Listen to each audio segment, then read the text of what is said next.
here in Newport News, Virginia, the builders of great ships. You see it back there in the press box with Apprentice School wrestling coach Bruce Shumaker. Shu, you're the coach of the second oldest college sport here at the Apprentice School. Football started back in 1919, wrestling shortly thereafter. You got a lot of roots to this area. What's it like to be a college coach in an area you're very, very familiar with? Yeah, I tell you, it's fun every weekend. A lot of good kids. We get to travel, get to see a lot of good wrestling. We're having fun. One of the unique things about the Apprentice School is you go to work in the shipyard, north of Grumman Shipbuilding, or whatever name it's going by this week. What is it exactly, Jim? What's the name of it? Huntington, yeah, okay, there we go. The new name of the shipyard here. Everybody just calls it the shipyard.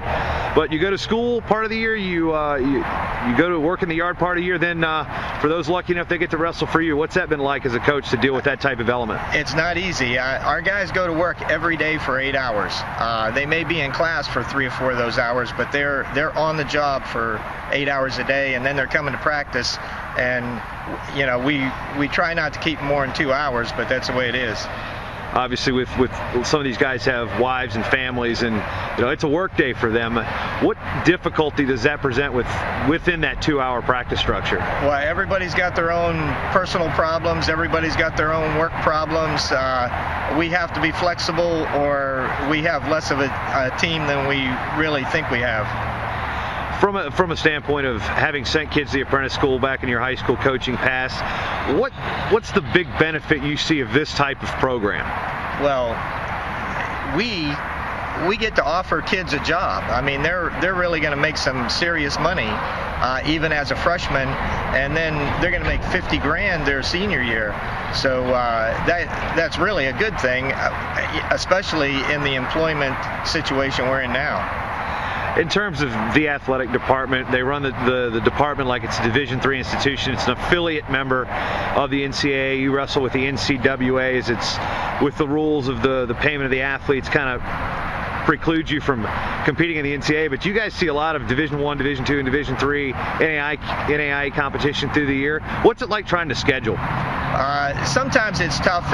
We really can't get any D1 team on our schedule for a dual meet. We might slide into a quad, or we'll see a D1 team maybe at the Virginia duels, but we don't have any trouble scheduling people in any of those divisions.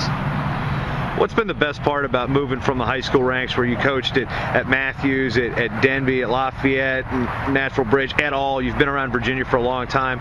What's it like now kind of moving into your college coaching years, not exactly of the spring and the step that you once had? Travel makes me a little tired at the end of the year, but the best thing about it is all the good people I get to work with. I've got 3 really good assistants. We've got an SID here that's great.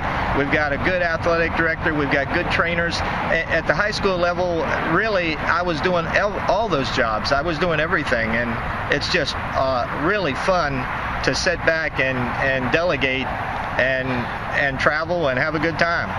About a little bit about your background. You wrestled at Edinburgh back in the day before they saw the success that they had now.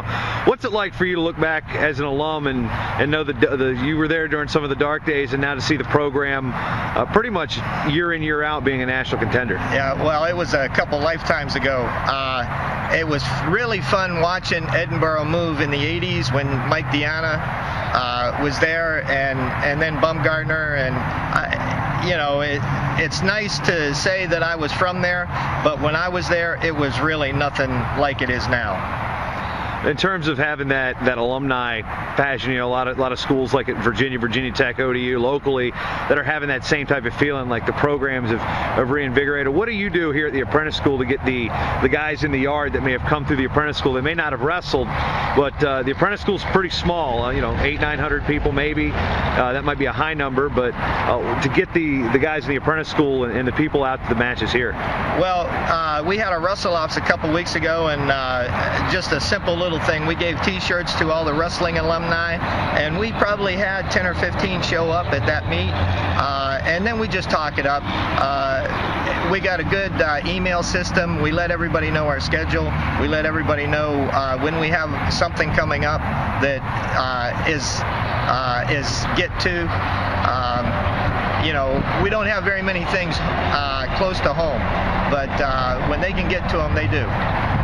In terms of the preparation for the upcoming season, you got Rat Rumble up at VMI coming up, kind of a freshman tournament for a lot of the D1s, and the smaller programs bring their number ones, or as Jim mentioned, the healthy guys in your case. But you spent some time in Lexington. What's it going to be like to come back as a college coach to VMI? It'll be fun.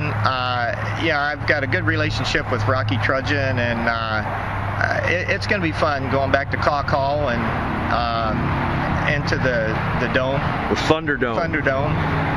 One of the more interesting facilities in college wrestling. But so as far as preparation goes, these guys are working 8 hours a day. They talk about the practice, but now competition's here. What's it been like in the last week and a half preparing the healthy guys? You had some matches with the club team at Virginia Tech and Lynchburg College, and then got to wrestle Liberty, who kept the lion's share of their wrestling program, even though they dropped it to a club sport. What was it like going in there against Liberty? Liberty's going to be a force in our division, I'll tell you, in the NCAA.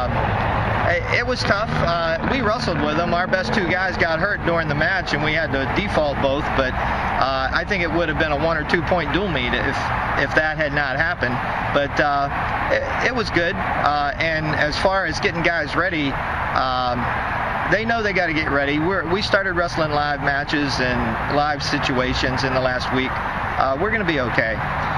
What's your best hope for the NCAA season this year? Obviously, you've won a national title here, and it's one of the few titles that the Apprentice School has the opportunity to win because of the way the postseason structure is. But how high is that of a goal this year? Well, I'd like to make a good positive guess at that, but with 4 or 5 NAIA teams dropping down, Cal Baptist still in it, Southern Illinois still in it.